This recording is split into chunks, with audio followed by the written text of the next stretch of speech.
پرزیدنت ایران حسن روحانی با هدف بهبود روابط با همسایه کشورهای خلیج فارس در عمان و کویت سفر یک روزه انجام داد. روابط ایران با ممالک سنی تبار خلیج به ویژه با عربستان سعودی سرد است. در نزاع‌های سوریه و یمن جانب‌ها طرف‌های مخالف، ایران اکثرا شیعه ها و کشورهای خلیج جنبش‌های مسلمانان سنی را دستگیری می‌کنند.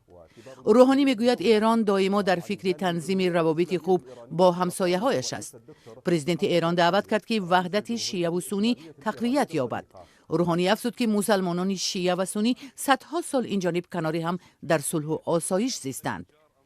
در مسقط روحانی با رهبر عمان سلطان قابوس روابط دو جانبه را بررسی کرد. در پی این ملاقات او به خبرنگاران گفت که تهران جانبدار حل بحث‌ها با راه مکالمه است. همچنان رئیس جمهوری ایران گفت که وجود نیروهای مسلح جمهوری اسلامی تنها دفاع از این کشور است. روحانی دعوت کرده است که جانب‌های درگیر یمن آتش بس اعلام کنند تا امکان انتقال یاری‌های بشری و مکالمه سیاسی برای رفع نزاع در این کشور پیدا شود.